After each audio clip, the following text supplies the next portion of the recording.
The apartment was quiet again. Oliver had gone to bed after requesting 3 stories, 2 songs, and a very serious conversation about whether the moon was following him. Lily was tidying up the living room when Kate emerged from her office. She was holding a wine glass, and she paused in the doorway, a small, amused smile on her face. "Another thrilling Saturday night, I see," she said, her voice light with teasing. "Don't let me interrupt your wild plans." Lily felt a familiar heat rise in her cheeks as she straightened a cushion on the sofa. "Someone has to keep this place from falling into chaos." "And you do a very good job of it," Kate said, her smile softening as she stepped into the room. "But you know the city doesn't actually shut down after 9 p.m. You're allowed to have a life outside these walls." "I have a life," Lily mumbled, more to herself than to Kate, before turning toward the kitchen. "I was just going to make some tea." "A wild proposition," Kate said, following her and leaning against the counter. "I might have to join you." Lily's hands felt clumsy as she pulled a mug from the cabinet and filled the kettle, hyper-aware of Kate's presence in the quiet space.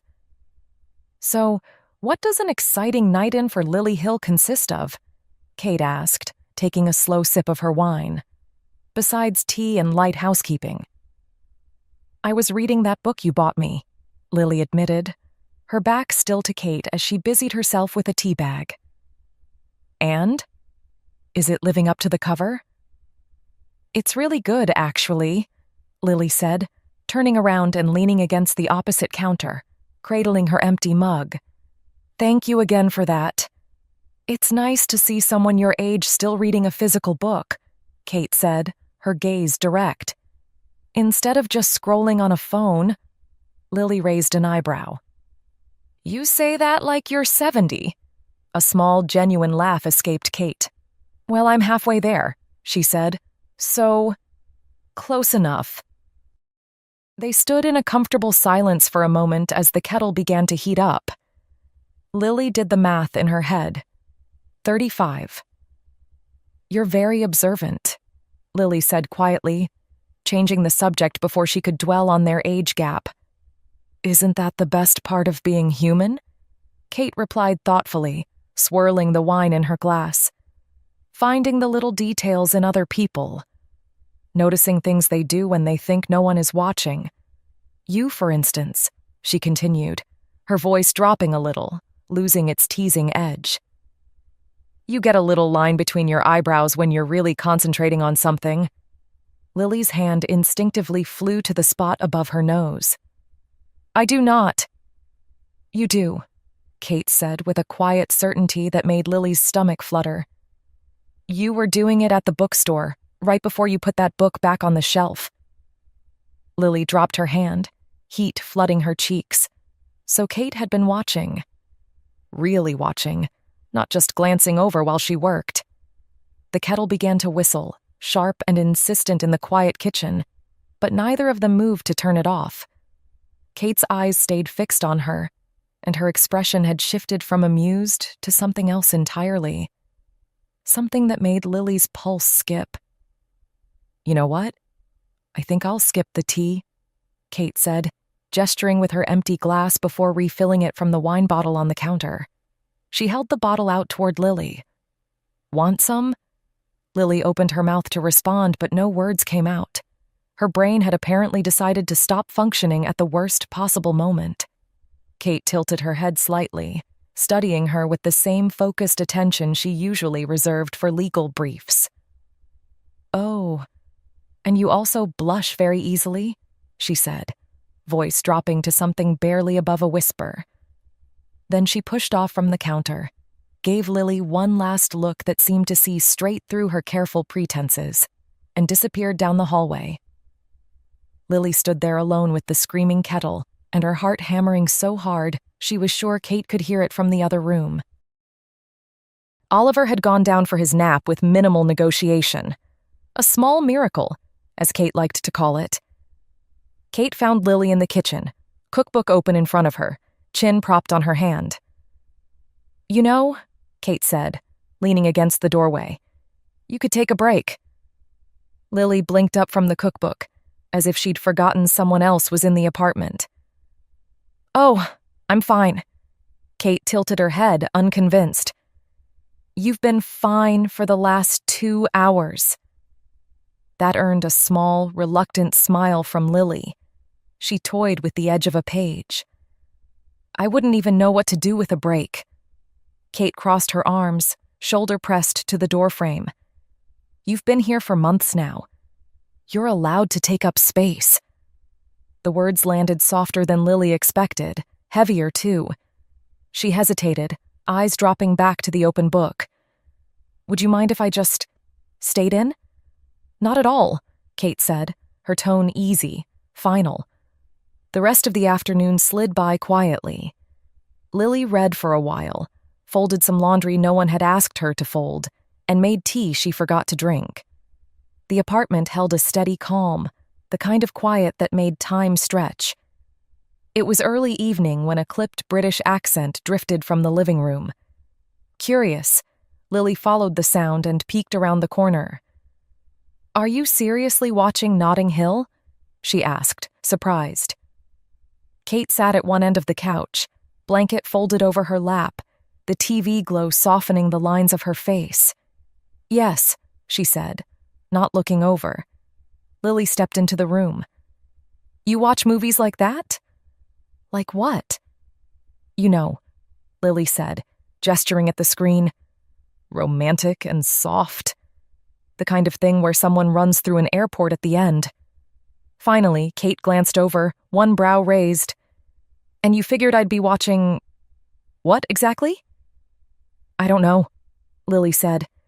"True crime documentaries, or some dramas where no one speaks for the first 20 minutes. That earned a quiet laugh. "So basically, you think I'm emotionally repressed." "I didn't say that," Lily countered, smiling now. "You didn't have to."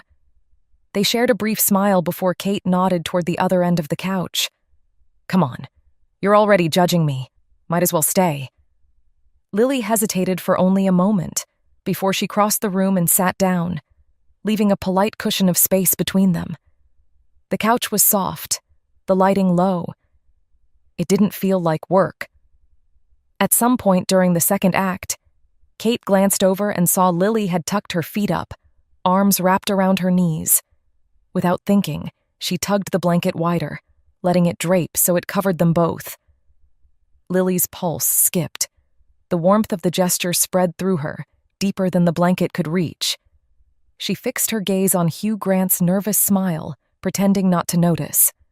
Neither of them mentioned it. On screen, Hugh Grant fumbled through a quiet confession in his bookshop. "I like this part," Kate murmured. Lily turned her head. "Because he's nervous?" Kate didn't look away from the screen. "Because he doesn't pretend."